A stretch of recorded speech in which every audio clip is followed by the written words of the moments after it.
Hi, I'm Isaac Marion, author of the Warm Bodies book series. Well, Brian, Nico, Dustin, and Mike, all I can say is just, whatever you do, don't go out there. In a world where zombies, ghosts, serial killers, and vampires all exist, it's Nico, Brian, Mike, and Dustin, and they are all that stand between you and the films that could end the world. Welcome to the Don't Go Out There Horror Movie Podcast. Welcome back, everybody, to the Don't Go Out There Horror Movie Podcast. Just want to thank all of our fans and listeners. Really appreciate the support. You guys are awesome. Before we get into tonight's film review, just want to give a quick shout out to our website, don'tgoouthere.com. Everything about our podcast is on the website. All of our episodes and interviews, if you want to check those out.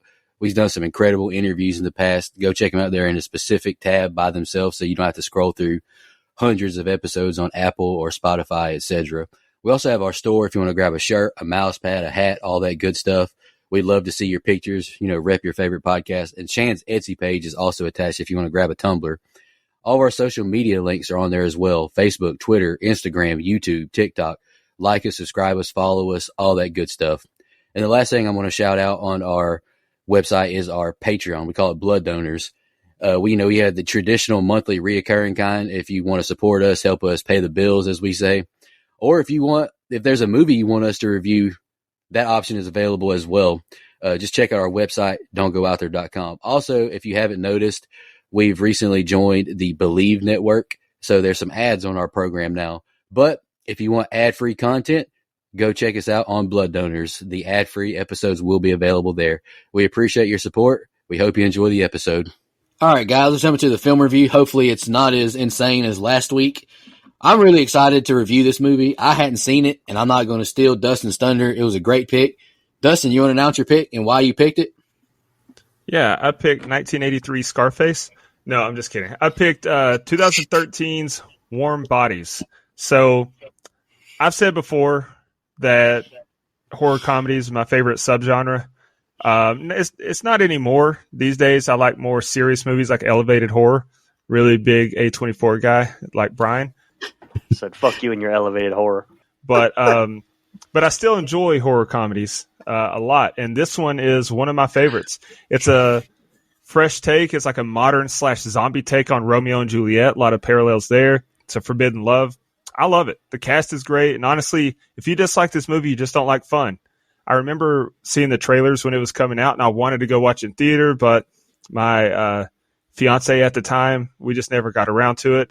And then just like my divorce, it happened years later. I saw the movie years later, and now it's heavily in my rotation. When I want to watch a horror comedy, when I want to enjoy something, watch something fun, I can put this on. No, Dustin, I really enjoyed this pick. I really hadn't heard much of it. I had seen maybe some cover arts. That's it. But I was very surprised. Like Teresa Palmer, I really like her in that movie Lights Out. I'm going to pick that movie down the road eventually. I enjoy it. But yeah, I had a good time with it. I read through the IMDb facts and through some comments on YouTube and all that, this movie does parallel Romeo and Juliet a lot. And whenever we did our mailbag episode, I remember saying horror comedy month was one of my least favorite just because it's not one of my favorite subgenres. It's just hard for me to get into because like we were talking before we started the show, they try and balance the horror and the comedy, and it just doesn't work for me. But this one leans more into the comedy, the lightheartedness, the fun, and I think they execute it well. So I'm looking forward to reviewing it. I like it. Well, at first, honestly, I didn't care for it all that much. But as the movie went on, it won me over. It won me over with its heart and, honestly, nostalgia. Not nostalgia like it's overdue month with Mike picking a movie from 2021, but nostalgia. But nostalgia because this reminded me of a movie that I used to watch back in the early 90s when I was a kid called My Boyfriend's Back with Tracy Lind and Andrew Lowry about a guy who comes back from the dead as a zombie to win Missy's heart. And I used to love that movie. And the OG Buffy with Christy Swanson. And this movie reminded me so much of those. Like all of them are horror comedies. All of them are rated PG-13. But there's something pure about them all. And I love that. And it 100% includes this one now. Now, comedy-wise, I laughed one time the entire movie. That's just not my sense of humor, I guess. So the movie won me over on story and acting. So I liked it. Brian, we actually agree. I won't fully go in the thing of it being a horror comedy, and I know that's what it's labeled as.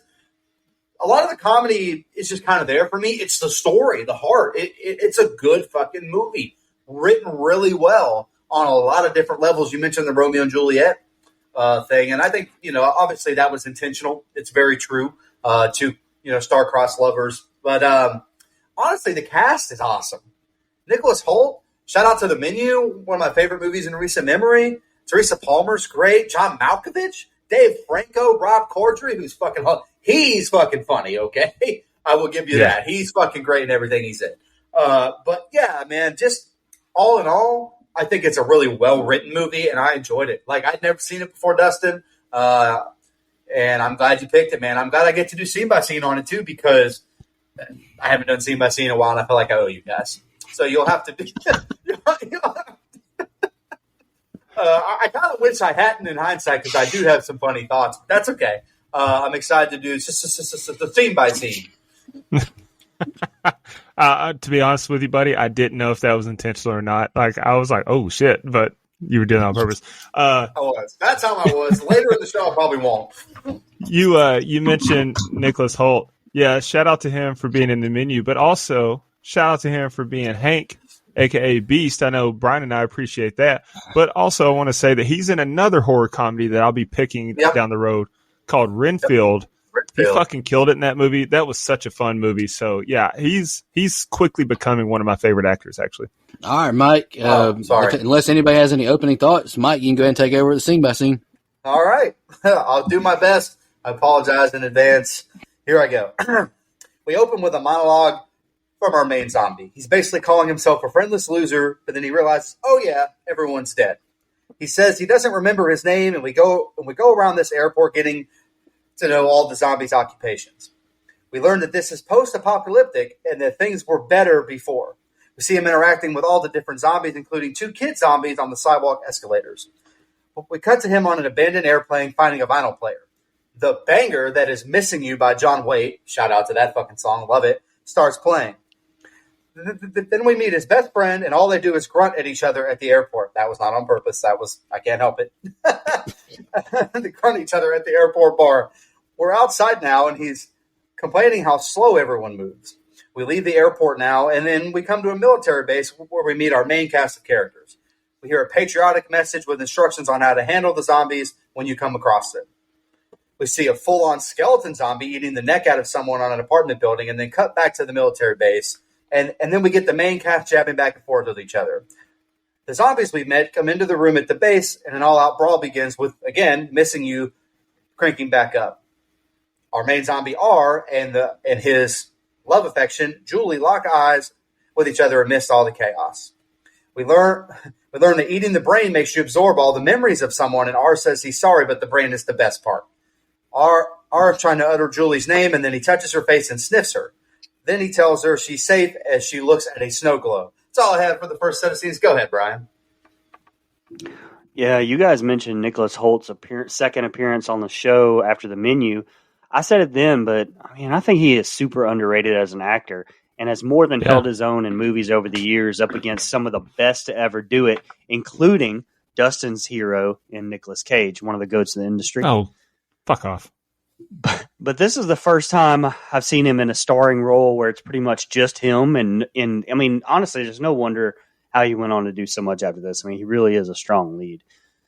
Now, like I touched on in my opening, it definitely wasn't the opening that sucked me into this movie. It's totally necessary. It's just not what ended up making me like it. I did like that little ironic joke that director Jonathan Levine led with here. When R's inner monologue is talking about what life must have been like before the plague, when everyone could express themselves and just enjoy each other's company. And then it showed a scene where it's like everybody's walking around just looking at their cell phone. Nobody's actually interacting. So that's about right. I enjoyed the subtext there. But what did stand out to me was how good the sets looked and all of the makeup and the effects. Like when he's explaining the bonies and showing the one zombie ripping his face off. Now, the bonies didn't look great. The CGI was a little shoddy on that. But everything and everyone else really did look good. Shout out to Lewis Craig and his entire team, Caroline Quinn, all those guys. Caroline Quinn actually worked on X-Men Days of Future Past, my favorite of all the X-Men movies, Sicario and Moonfall. All great. Last thing I'll touch on here that I'll talk about is Teresa Palmer. You guys talked a little bit about. I think she looks a lot like Kristen Stewart to me. Like, I don't think I've ever seen any of Teresa Palmer's work, but she was in 2016's Lights Out, which I haven't personally seen. You guys brought up, and the Point Break remake, which I loathe. But I like her. Her and Holt have fantastic chemistry, and it comes across on screen for sure. All right, starting off, I think R's makeup, like you mentioned, Brian, I think it looks great. All the other zombies look great, but I do agree about the bonies. They don't look that great, but all the zombies do look great. And this is what I would call hell. Having to work after dying, that is some bullshit. This is subtle and not important, but I feel like the font used for the opening credits, I really liked it. Some might say this opening voiceover runs long, but I enjoy it and its perspective on these type zombies. I like the razzle-dazzle of giving up and becoming a bony as well. The interactions between R and M aren't quite as good as Wake and Winslow, but they're still fun. Every time I see Dave Franco, I can only see and hear Jeff Ross from the James Franco roast saying, Dave Franco sounds like his made-up brother. Shout out to Teresa Palmer. I loved her in 2016's Lights Out. Definitely going to be picking that one down the road. Brian, I don't know. It's jump scare heavy. Y'all might like it. Pear, I think, is a terrible nickname and very weird. It's a very weird nitpick, but the man's name is Perry. Don't get lazy on me. Fun action sequence with these zombies, and I really can't fault R for being smitten. Julie is a cutie. How does Perry say aim for the head, then shoot R in the chest? Come on, dog. Be for real. I like the added touch of eating the person's brain and gaining their memories and feeling human. The I think I love you scene feels really authentic. You know, it reminds me of like my high school days and figuring out love. My guy R has some Ezel in him, stealing Perry's watch. I got a little bit of a laugh out of that. Julie deserves some credit for being a badass lady, right? This was a hell of a knife throw. Fun opening set of scenes. Nothing to complain about for me. Ezel. I like that reference. I love it. You know, you mentioned stupid nickname Pear. I didn't have a problem with it, but I kept wanting her to call him Perry the Platypus. You know, sorry. Shout out Phineas and Ferb. I like the open. Just thrown into R's life and hearing his thoughts about his surroundings. A great way to catch us up in a hurry with some funny dialogue. Then they do a good job from light and fun to dark to reiterate that it's a very grim situation that the world's in. It's also a good and fresh take on zombies. We usually just see them as mindless brain eaters, but it's cool seeing that these have some cognitive function. Awkwardly funny when R meets up with Rob Corddry and at the bar there and they just kind of stare at each other. That was funny. Very subtle. I think the sanctuary is well done. It's a good job of imagining a camp for the living and what it would be like. Perry, my man, what the hell are you doing? She wants to hold your hand. You hold hands. Look at her. And it's the end of the world. How many other options you got? You got to keep her happy. One thing that I think about often in zombie movies and shows is, you know, they always go and raid the pharmacies, but medicine has a shelf life. Like at some point it loses potency and stops working. Like I wonder how long that Prozac had been sitting there. Anyway, Perry's second boneheaded mistake with Julie after not holding her hand, he completely dismissed her suggestion of bailing, and look at him, dead and shit. It was hilarious when R sees Julie and Missing You starts playing. I thought that was a perfect song choice there. It was very funny. Interesting wrinkle that the zombies get the memories and feelings of the brains that they eat. I like that. That's a good added touch. Crazy that Dave Franco got the Emma Roberts treatment from The Hunt. Like he's a big name and boom, gone already. When I saw the credits or saw the cast for this movie, you definitely don't expect a name like that to be really the first one dead. So that was shocking to me. But it's an entertaining open, and I love the movie already. The zombie group leaves the camp to go back outside. The group thinks Julie is just another member of their zombie family. We see the snow globe again because R saved it for Julie. We get Julie crying because she realizes all the people she just knew are gone, or she thought. We get a flashback with Julie and Perry at dinner with Julie's dad, which we find out was the guy from the military instruction video. We're at the start of the zombie apocalypse now, and we see them attack Julie and Perry, where Julie shoots one with a gun. Now we're back in the present. Julie has the knife and wants to know why R saved her as he puts a blanket over her. He tells her not to cry and that she's safe. Julie asks who R is, and we see this interaction lead to R's heart showing a beat as Julie falls asleep. Julie wakes up and is hangry as hell. No humans for her, though. She needs real food. R is stupidly tricked by this, and Julie escapes the plane they were on. R catches her and tells her not to run as a group of zombies are starting to roam nearby. We see Julie invoking a very offensive zombie stereotype, by the way. That's fucked up. I mean, they're not just walking brain dead out here. Anyway, Julie finally finds food, and she seems to come back to her senses. My wife does the same thing, Julie. She ends up with a fruit cocktail and a Corona, the breakfast of champions. Julie is guessing R's name now as we see a friendly interaction between the two as Julie states she wants to go home. Julie says that she's never heard a corpse talk before as the two smile at each other, and she wonders what she's supposed to do around here for a few days. Go ahead, Brian. So a little fun fact here at the start of this, when R returns to the airport with Julie, for the first time after the raid at that lab, an automated announcement in the background could be heard saying, "The white zone is for loading and unloading of passengers only." This is actually taken from Airplane from 1980. Hot take. I don't really like Airplane. It's just, I never really found it funny. But, man, him eating that brain, R eating that brain, was just absolutely disgusting. Like, the only thing I could find on it was that it was basically a soggy sponge cake. But even Holt was grossed out with it. And he said, he actually struggled to stomach it. He told JustJared.com that the human brain was like a peach, soft, wet, spongy sort of thing, and then bits of grapefruit and stuff in it. It was really rough, he said. But then I remember one take where the dummy's hair was kind of getting ripped out of my hand, and then I had to pretend to eat the brains, obviously. I remember taking out the brains and seeing all the dummy's hair in the brains, and I was like, ugh.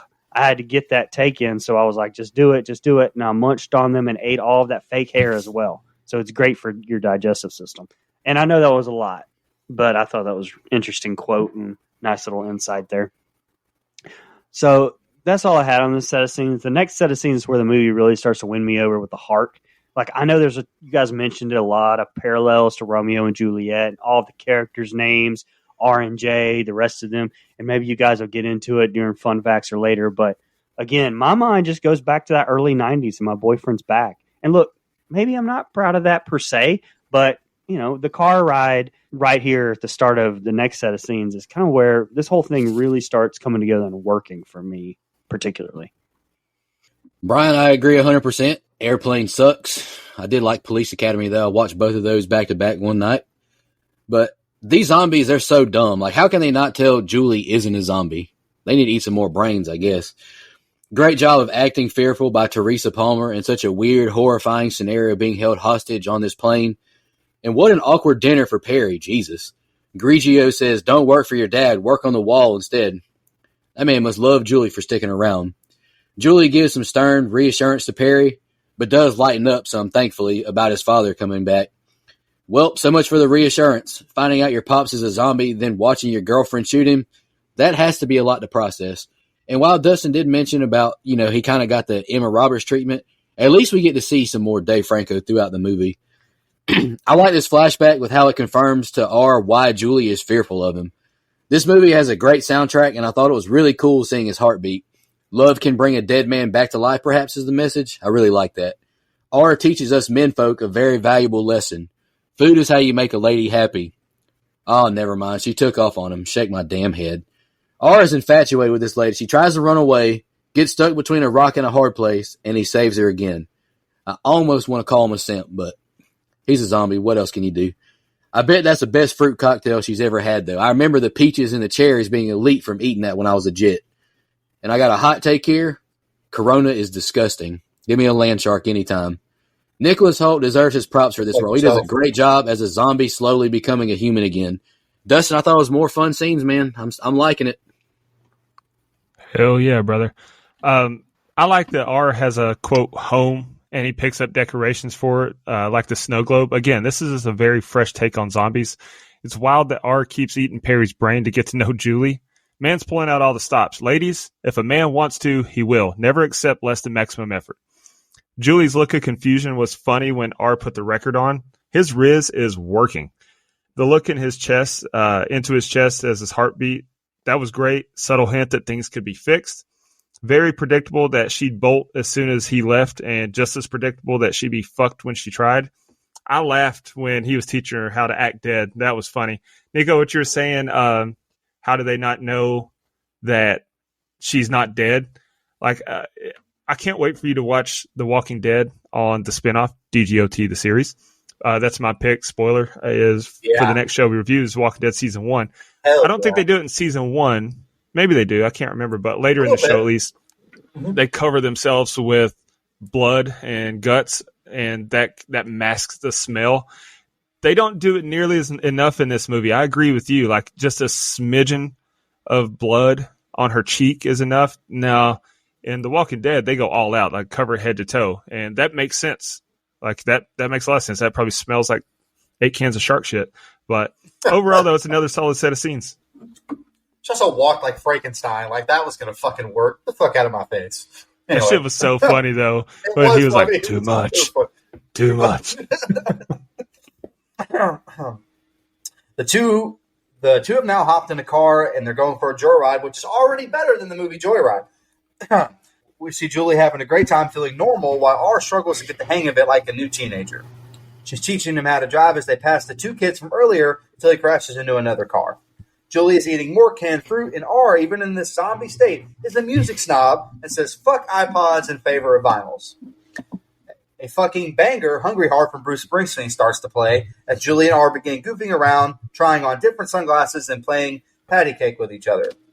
We see a progression of time as Julie gets bored reading and playing games. We see them sleeping next to each other, and then we see R's best friend hear what's going on from outside the plane. I said, I didn't know his name yet, so you have to forgive me. Julie asks if her boyfriend will come back as a zombie, and then tells R that a lot of things happened to him. He plays Bob Dylan on the vinyl, and he puts his hand on both of their hearts as R eats flesh now that she's asleep. We see a flashback of Perry joining the army and then cut back to what happened back at the base. R spits out his human snack and feels bad about what happened. We see Julie is surrounded by the group of zombies with a chainsaw as R jumps in to help her. R's best friend says they need to eat Julie, and we see the skeleton zombie again as the chase scene begins.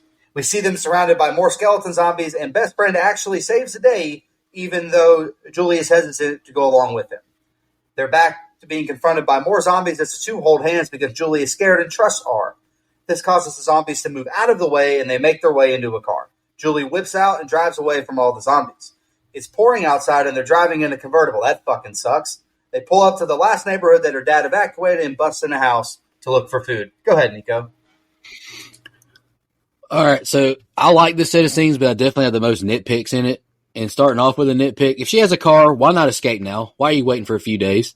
Teaching him to drive is cool, but I thought that was kind of bad writing to put that here, and personally. And another nitpick, I read that this is 8 years after the apocalypse. I'm not sure if the gas in his vehicle would still be good. You know, that's kind of one of my complaints in the Texas Chainsaw 22 movie but then again, that was like, 70 years? You know, Mike loves that movie, not me. But anywho, and fuck you, buddy, about Joyride. Fun montage scene of the two. Hey, fuck you too, buddy. Fuck you too.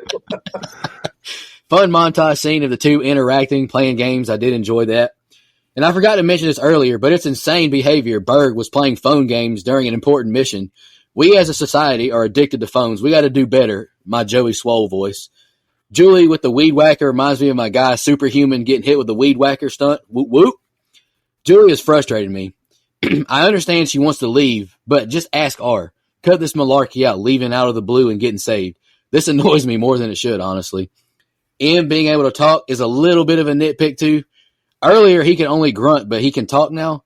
I understand they're becoming human again, but the film insinuates it was R catching feelings for Julie that revived him. Why is M becoming human? What sparked it?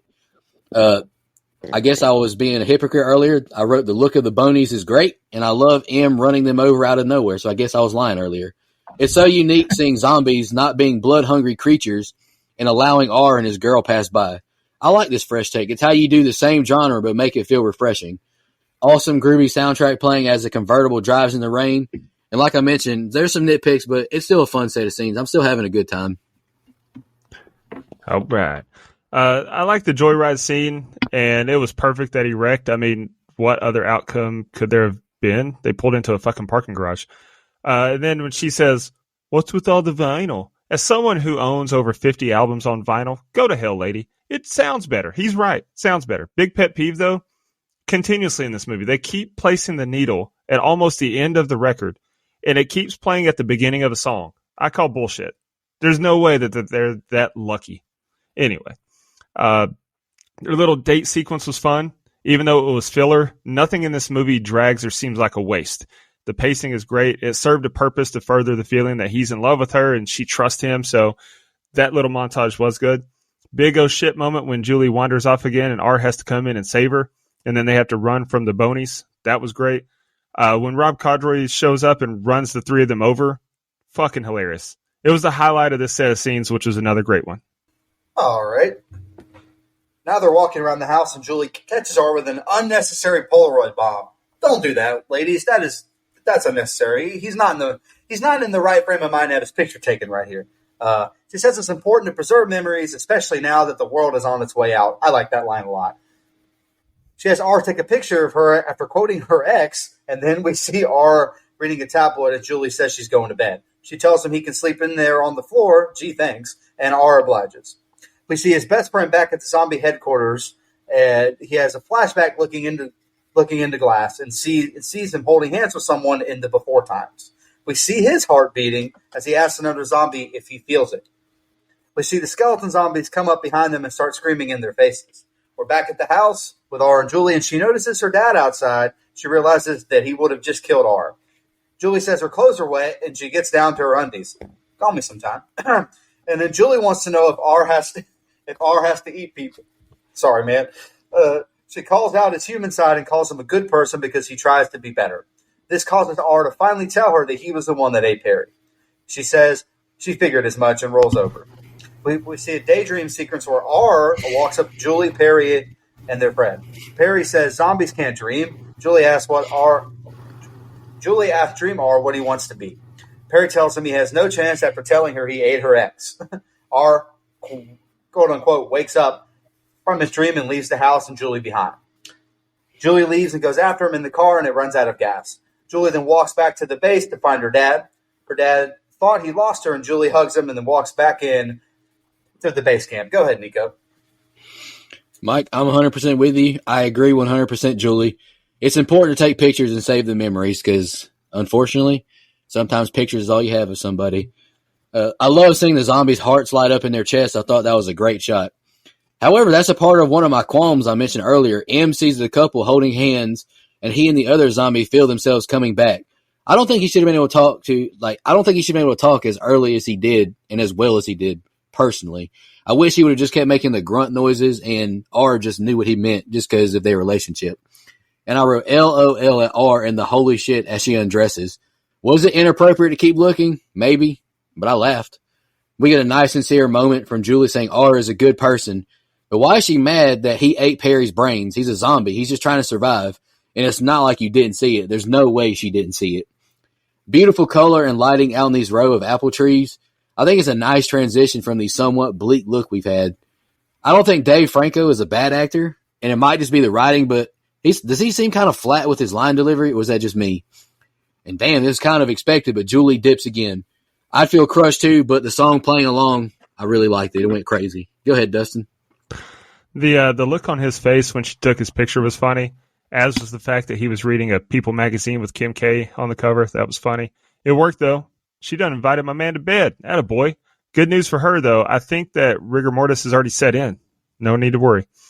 Back to the pack of zombies. Look, I liked earlier seeing R's heartbeat, but that's because they took us into his chest for that.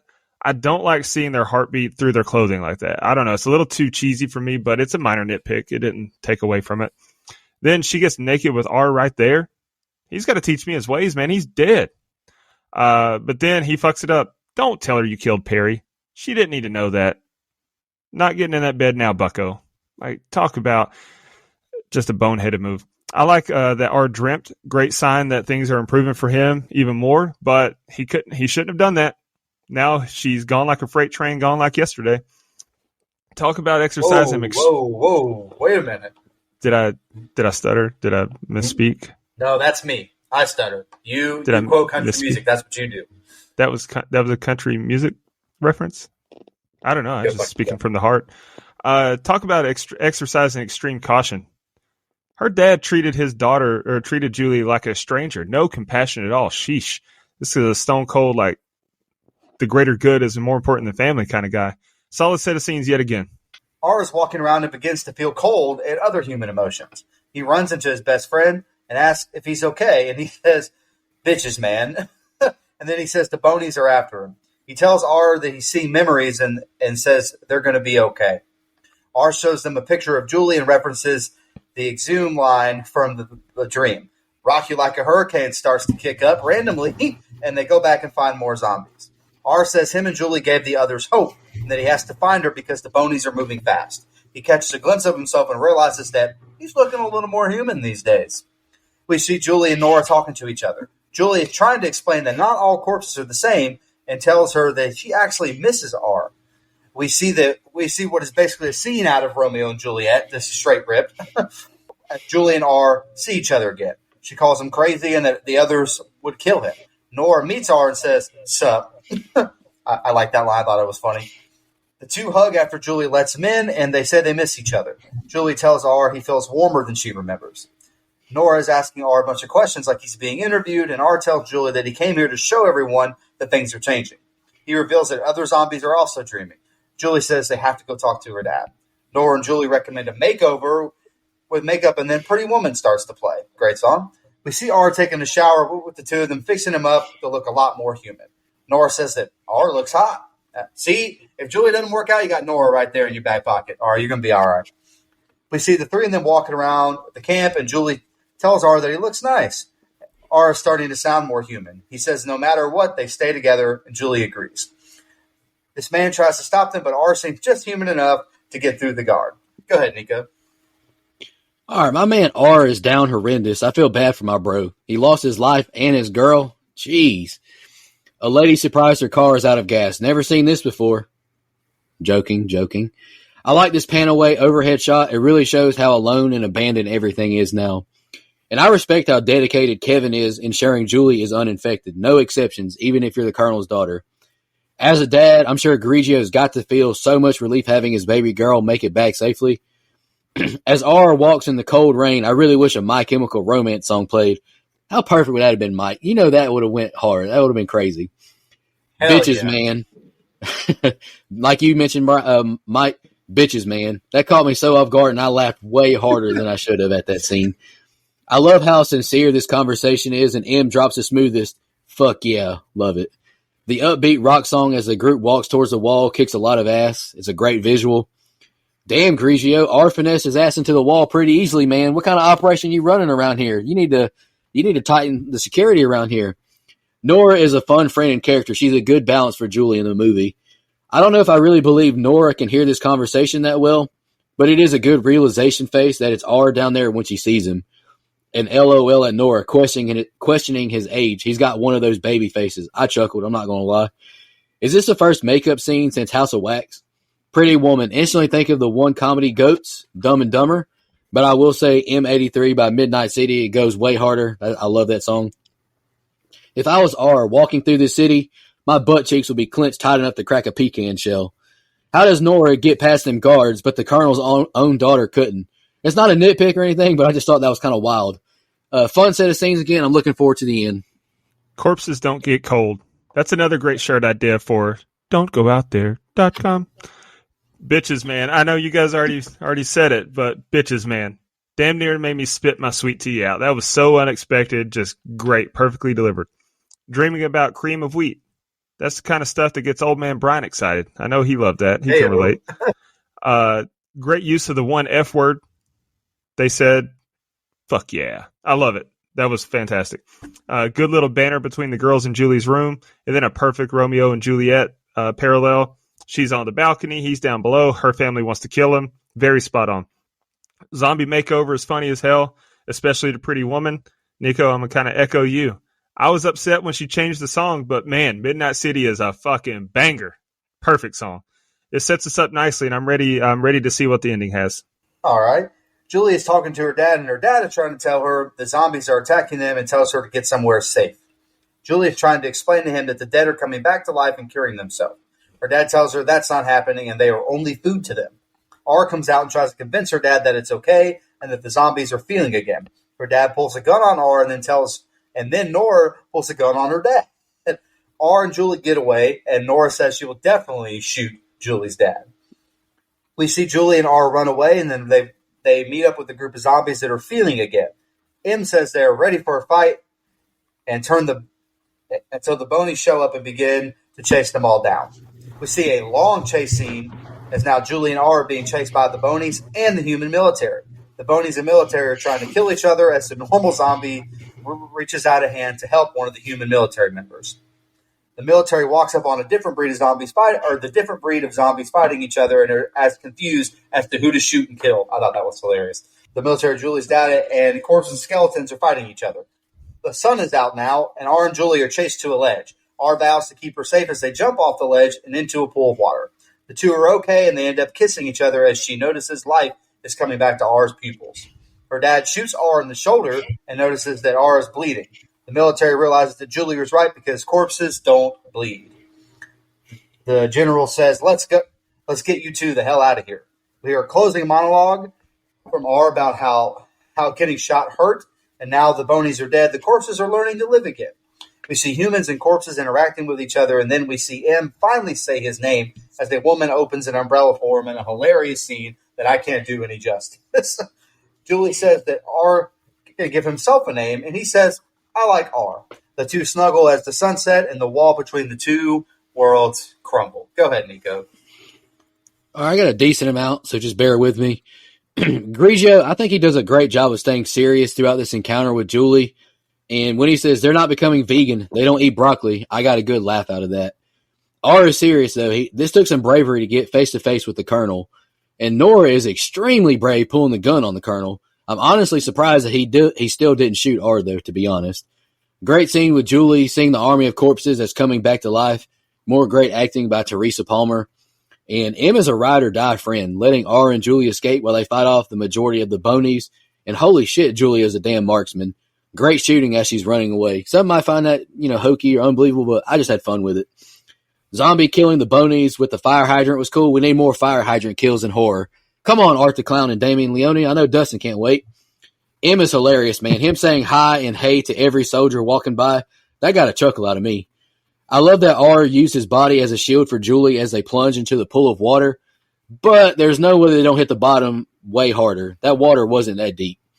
Nothing will ruin a makeout session quite like a bullet to the shoulder. Jeez, Pops. I think this was a good way to prove he's alive, showing him bleeding in the water. Does it hurt, LMAO? Yeah, I bet that's the first time in history someone's happy to feel pain from being shot. I gotta say, there's not enough urgency getting my man R some first aid. I mean, he is alive, we've determined. And I know Mike will appreciate this line. The Goo Goo Doll said it best, R. Yeah, you bleed just to know you're alive. That's fucking right, pal. We've said many times in the past on this show how a movie can be so good, then the ending stink. Well, I'm pleased to say Warm Bodies has a very good ending. Love seeing the zombies readjusting back to life. Hobbies, sports, games, M finding romance again. And like you mentioned, Mike, I really love that scene. Marcus opening the umbrella. I got zombie hands. I think you're pretty. Now is when you tell me I'm pretty. I love the ending with Julie and R enjoying the view of the wall coming down, embracing their romance. Very good film, Dustin. Very happy you picked it, and I watched it. Yeah. So Julie's dad is such a hard-ass man. He does not care what Julie has to say. He only cares about the perceived greater good. That would be tough to do, to separate and not listen to your daughter, to just take a higher road there. John Malkovich is so good, though. Loved his monologue here, and went about as well as could be expected. Though he was never going to buy it, and it was tense when he pulled the gun on R. Great moment when the corpse saved the soldier from the Boney.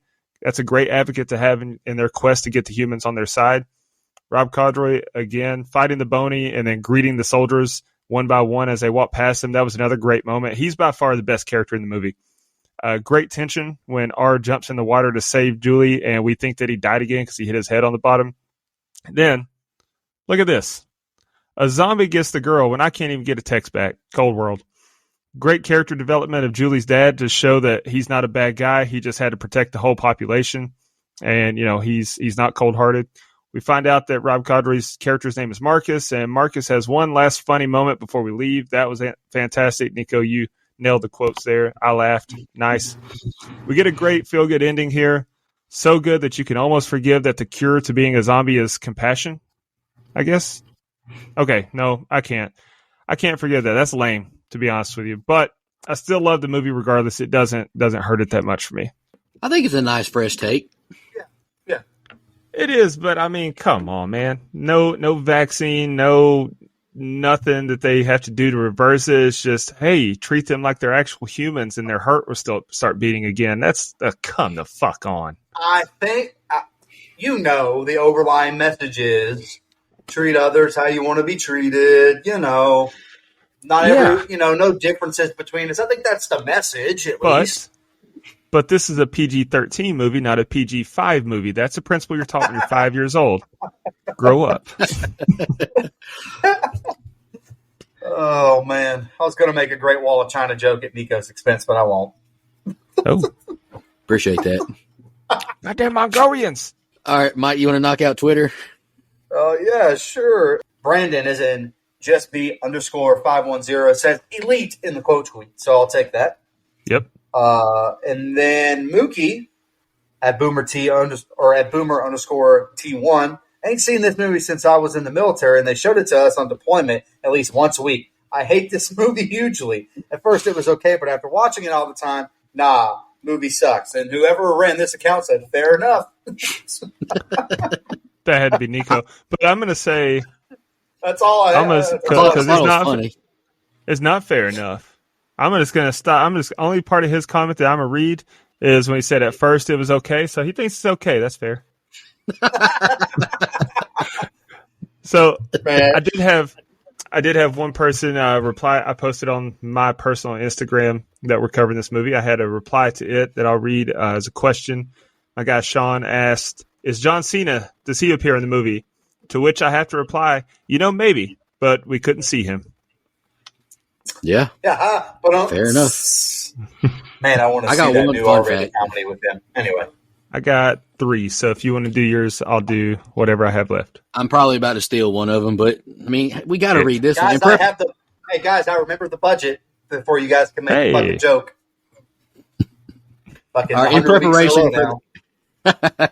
In preparation for their roles as zombies, the cast and extras went through zombie camp, where they learned how to move and react as walking corpses. I think Julie needs to go redo the test because she was terrible acting like a zombie. So I just got a couple now. First one, this was also, if you didn't know, because I don't think any of us mentioned it, this movie is based on the book by the same name, but the story is significantly different. So don't just think this is a direct adaptation. And then last one I have is that the actors portraying the zombies in this film chose not to blink. It was particularly uncomfortable for Nicholas Hoult, who did a few long scenes without blinking. And then later in the movie, when the zombies start to become more human, we see that the zombies start blinking. I think that's a very nice, subtle touch. I agree.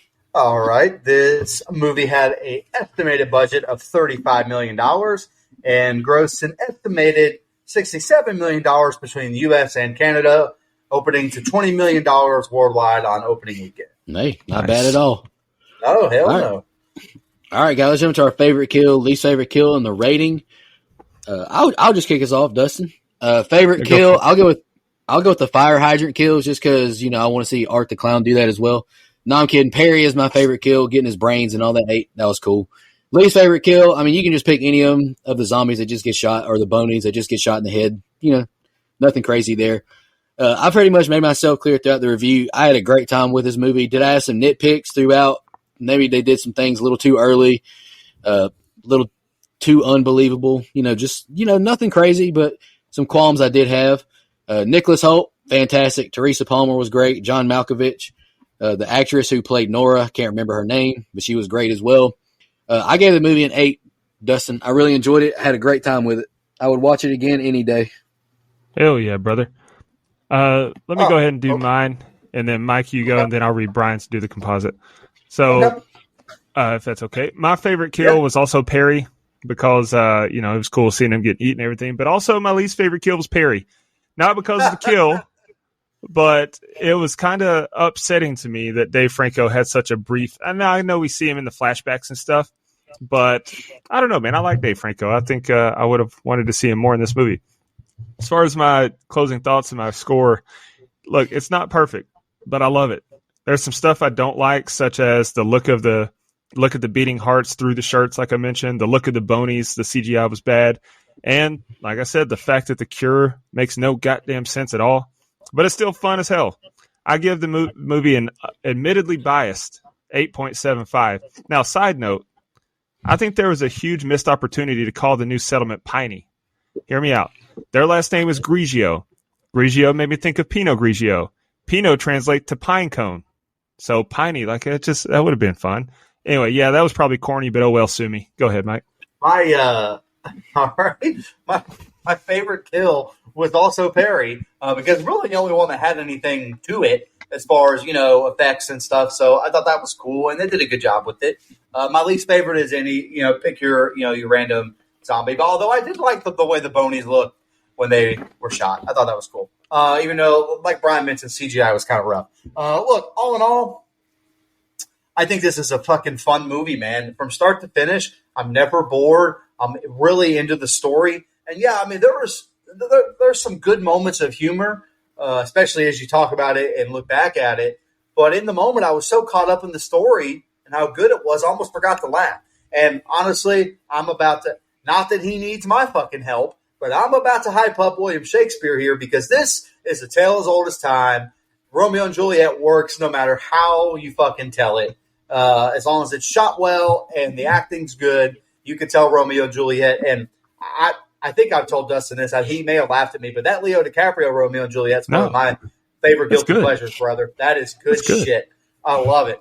And so I love any telling of Romeo and Juliet. And I think they did a good job here. Lion King 2 as well. Anyway, great acting. Love the way it was shot. I thought the zombies looked good. All right, Nico, listen here, pal. I should out you in front of the world right now. I won't, but I will instead. We're in this together and give this movie an 8. Heyo. All right. So, Brother Brian had to drop off. He's got the COVID-19 virus, and so he's not going to. Obviously, if you listen to this, you notice he jumped off, but he did send his score. I don't have his closing thoughts, favorite kills, all that, but he did give the movie a flat 7. That gives us a composite score of a 7.9375. IMDb has it at a 6.8. Rotten Tomatoes has it at an 81%. I like Rotten Tomatoes better there. Let's go. Yeah. Let's get it. All right, guys. Thanks for joining me on my journey to review Warm Bodies. I appreciate you guys. Thanks to all the fans and listeners. I said thanks to you guys. Oh, you want to do it? Go ahead. Fuck me then. You're throwing me on my journey, and I'm like, I'm here too. No, it's because it's my pick, asshole. I was kidding, man. Relax. No, you know what? Fuck it. All right, guys, that's it for this episode. Thank you all for joining us on my pick, 2013's Warm Bodies. Hope you enjoyed it as much as I do. Shout out to all our blood donors. I don't have the list of names here, but you know who you are, and we appreciate you immensely. Absolutely. Next week, we're going to be doing one of our blood donors picks. It is Pitch Black, starring Vin Diesel, so expect plenty of family references. But yeah, be sure to check out the website, don'tgoouthere.com. I just stuttered. No mic. And I'll catch you next week. It's contagious like this virus. Just want to remind everybody.